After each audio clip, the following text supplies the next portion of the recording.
Welcome, day 12. 20 minutes and it's like a big subject today. Yes. We got to fit it in. Uh, You got some points from our website on the social area of life that yes. we want to cover and just open up some dialogue. I feel some heart and passion that wants to Oh no. out some things about this. And I'm not sure which way it's going to go.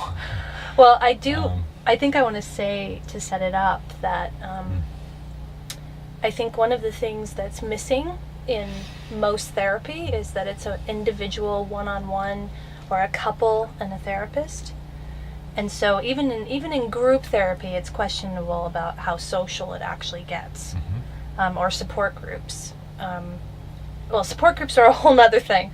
But what we felt was that it was really important, and this was also our background in the group we were part of for many years, was that you would have an individual session, or a couple session, but you would also be part of a monthly group.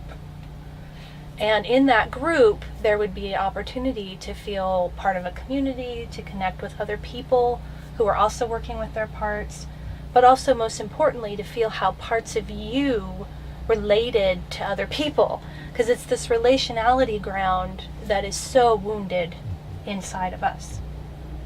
So, Yeah, so that makes Soulful Heart unique, is that if you're local, we pretty much insist that you also be part of the group. yeah.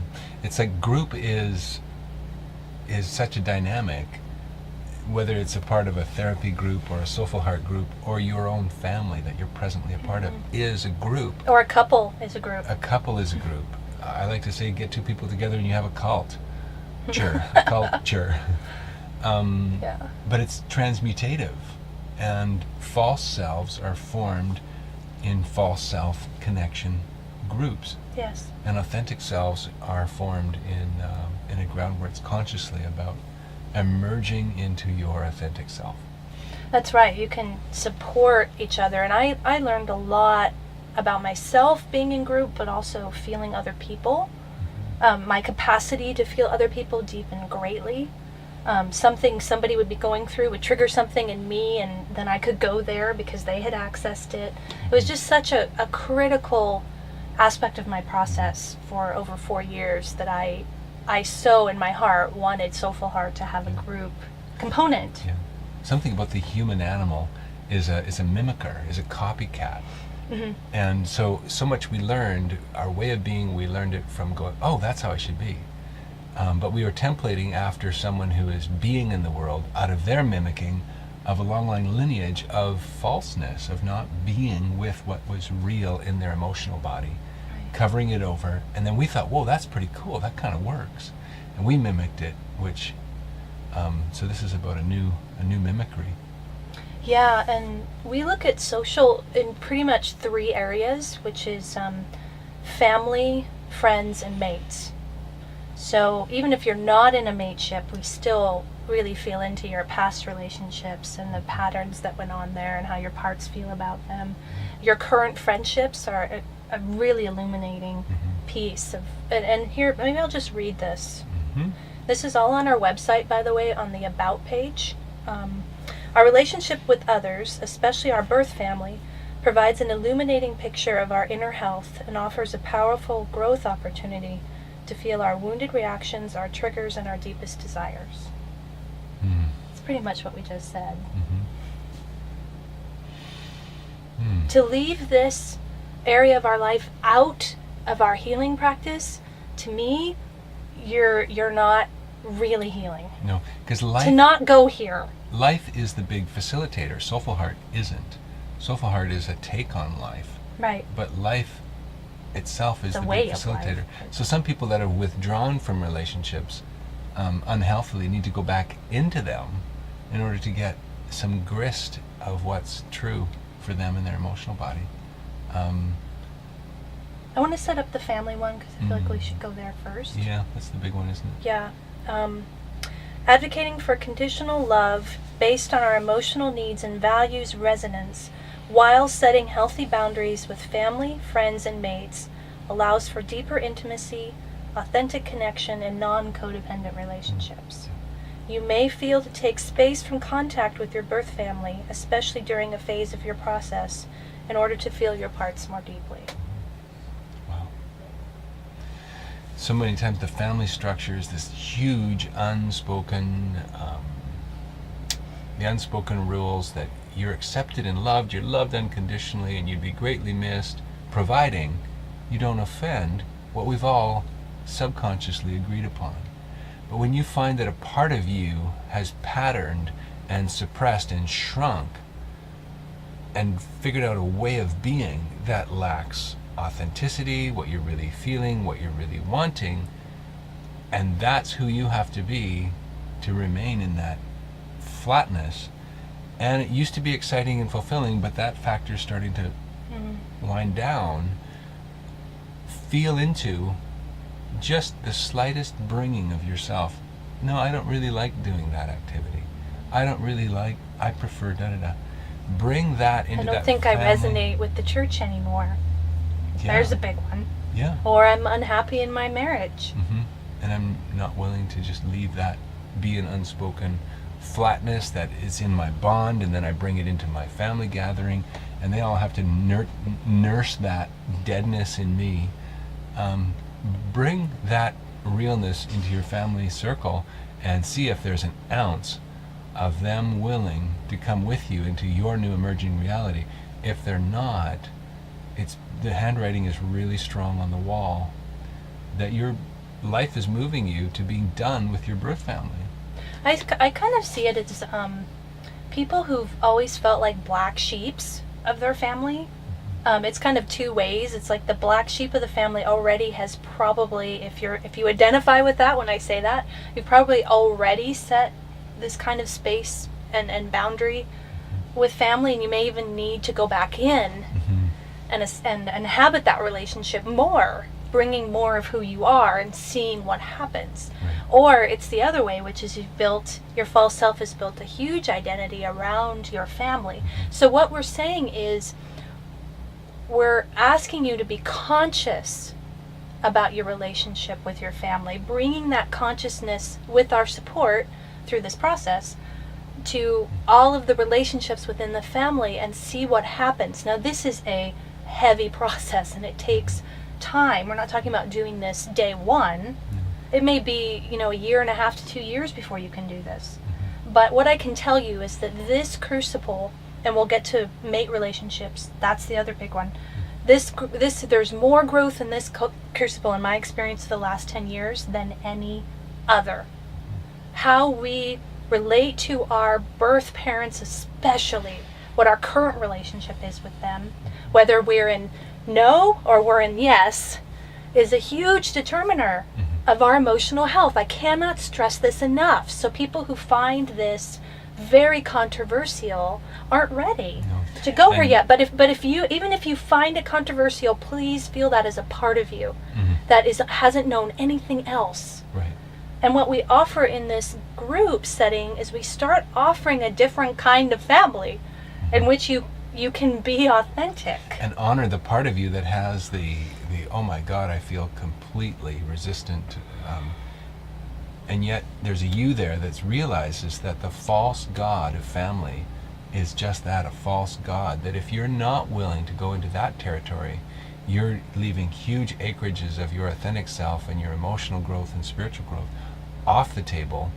And until you are, we can't really serve you, because we're not offering you fixes for the pain that you're not willing to actually go deeper into.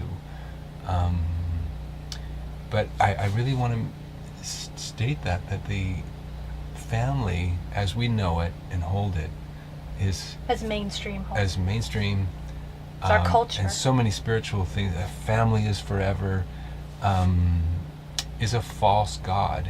It's a false god. We can say that we chose our birth family as a soul. Like, that's sort of how it feels to me, is that we set it up. The whole situation, we set it up as a recapitulation to heal wounding. So we choose that, and we have our time in it, most of us 18 years. And then after that, it's our prerogative, as we emotionally mature, if we're emphasizing that, to separate and feel who we are outside of that huge bubble that we've been in for 18 years, that we've unquestionably been in. Yeah, and the root word of the word family is the word familiar. And so they're your familiars, and you become familiar to yourself in a certain way in that resonant frequency. What about becoming unfamiliar with yourself? Bring the taboo of what's off the radar and off the screen and see if that unfamiliar can find ground. What's hard is that in my experience, it usually doesn't find ground. And it's so painful. This is not like a light thing to us. We offer this with a heavy heart because we have our own personal experiences in this area. And we hold a desire, you know, when what so many family members have said to people we've worked with and us, you know, but I love you so much. Well, why doesn't that love extend to this way of life I'm embracing? Why aren't you even curious about what I'm discovering? I have felt some very deep things about my childhood I want to share with you. 9 times out of 10, there's no opening because it's too threatening to the parts of our family that need to believe in the family. So, or there's just not even enough connection there to begin with. It is a tender process. I'm feeling punchy about wanting to break through the bullshit around family. It's Good Friday and it's such a family weekend too. Steaming pile of horse shit and you're suffocating and dying with a mouthful of shit. And unless you can come to terms with what you really want and own it to the people that are front and center in your life, you are doomed, my friend. I just feel like saying it that strong. And I hold that those relationships with every family member are not 1 ounce less sacred than I have a sacredness with you. As far as sacredness goes, oh my God, they're completely sacred. It's human to human. We're saying that every relationship is sacred. It's so sacred that don't be unconscious about it. Be conscious about it. Oh. So I don't care if you've known your brother since the moment you were born. Who is your brother, really? Yeah. And who are you with your brother? So bring that consciousness to it, and suddenly it comes alive. Now, it may not find ground. That's the risk. I remember but at least it's alive now. I remember saying to my blood brother, just because we shared the same birth canal, like beyond that, the same wounded experiences. I know it was a shattering statement. You know, there's a potentially offensive to him and us and mother and all the rest. What is it that you really want? You know what you're saying Where there? are we going? What's our soul resonance? What you're saying there is, who are you? And who am I? Yeah. And we choose our friends, right? You know, and we're saying there's not enough criteria and consciousness around friendship either. And there's not enough criteria. Let's go into the mate. Okay. What are we? 10:23? Yeah. 7 minutes. You still got juice? I feel it in you. And if there's not enough criteria and consciousness and condition in our family relationships, usually there's even less, or there's not much in our mate relationships either. And this is another tragedy to me. I say this with a heavy, heavy heart because there's so much potential for growth and healing in a mate relationship. It's all healing ground. It's all healing ground. And to the way that in modern culture our relationships are stagnated, deadened, toxic, this is the norm, is so astounding to me. When I finally awoke to this in myself, and it always has to start there first, I was stunned. I mean, the birth family thing wasn't as hard for me because I had always consciously been unhappy. And I knew it was dysfunctional and toxic and not what I wanted. So that was easier ground. But when I realized how much of my emotional wounding was at play in my romantic relationships, it was humbling. And that's what, when you're putting that energy into the camera, what I hear you saying is humble yourself to this area of your life. Yeah. And if you do humble yourself to it, it probably will bring you to tears many times. Is the biggest piece here is not about the people that are in relationship with you, it's about you. And it will actually bring you to deep love for every family member. Mate and friend. And mate, past friend, that the sacredness of it really begins to open up in your heart, that you offered your true heart and your true soul, and you stopped giving a fraction of what you're worth and what they're worth into the relationship. It's really offensive to remain in your false self when you know there's a much more authentic you that relationship is deserving of. It may transmute the relationship. It's certainly going to transmute you. It's going to transmute the relationship. It's just going to bring it to a closure or a new, death and a rebirth. Let me read this part. Soulful Heart offers that nothing is more triggering to parts of us than a romantic relationship, as it pushes up our previously subconscious wounding from this life and past lives. We also we hold a deep respect and awe for what is possible in a romantic relationship with two people who are in process of healing these wounds through parts work, and we support the couple to find new love ground between them or complete the relationship if that's what they desire. Mm-hmm. Yeah. So many relationships, romantic relationships, are only held together by the formality and the trajectory, but the safety, but the heart of it, the passion of it, the energy of it has been hollowed out. And this was true for me. A lot of respect. When I entered that 23-year marriage, I said, I'm going to be in this for life. It doesn't matter how I feel, because I'm doing this on my moral commitment and my surrender to God and the Bible. And there's a very deep degree from my soul, as far as I could feel it, but set the pace to hollow out the things that really hold intimacy together. And so naturally, after 2 decades plus, the erosion of intimacy and feeling left it in a brother-sister kind of bond that had a lot of respect in the community I was a part of, because we didn't have big fights and we were so cooperative and so grounded and so stable. But underneath that stability, outward stability, was a huge instability that took time to finally pop. And that's... I already know the answer, but I'm going to ask for the benefit of the audience. How did you leave? How did you complete it? I mean, what allowed you to complete it, I should say, versus the details of it? Let's see. Wow, that's a big question. What allowed me to complete it was knowing and feeling that in my deepest integrity, I had promised to love my first wife forever. But I revised the promise from "I will be with you forever" to "I will love you forever." And I still feel, when I feel her and our bond, I love us, I love our bond, I love who she's going on into. Even though we're not having any interaction, I feel that I got to participate in real love by ending what was already complete. It was just acknowledging. It was acknowledging that it was already complete. So it was a realization. But you did this through working with parts of yourself. Oh. I mean, to feel their mourning and what their needs were and all that had been suppressed over 23 years. It was walking with each one of my parts that I was in interaction with at that time to feel what their relationship was, what their pain was. Each of my parts came with me, them trailing behind me, other parts, and then me leading the overall choice. But the tipping point was a tipping point of a deep shock of like tears and, oh my God, this is so over, and now I have to.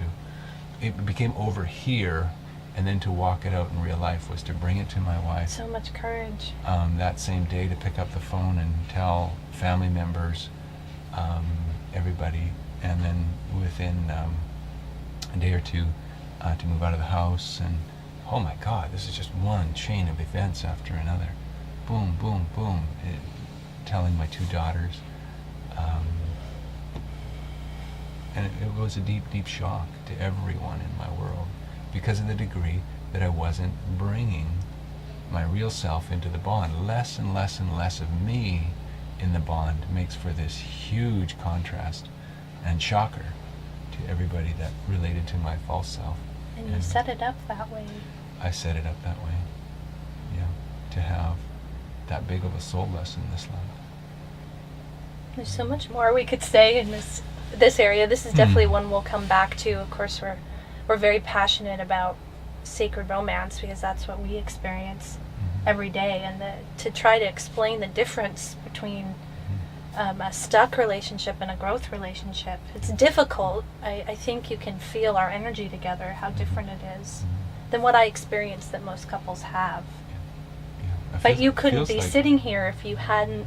It's a series of no's, is my experience, that are tough in the beginning, but then it becomes more and more clear what your yeses are. Yeah. And there's less no's to say no to, right? I would say that the degree of flatness and deadness in your family relationships, in your mate relationships, in your friendship relationships is actually a picture of, although there's so much despair and so much like, oh my God, if I could just get a little relief is all maybe that you feel you're really gunning for.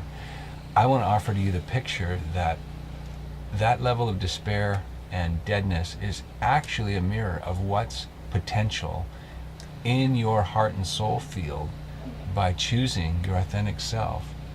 I still feel totally surprised by what's emerging 5 years later in our bond.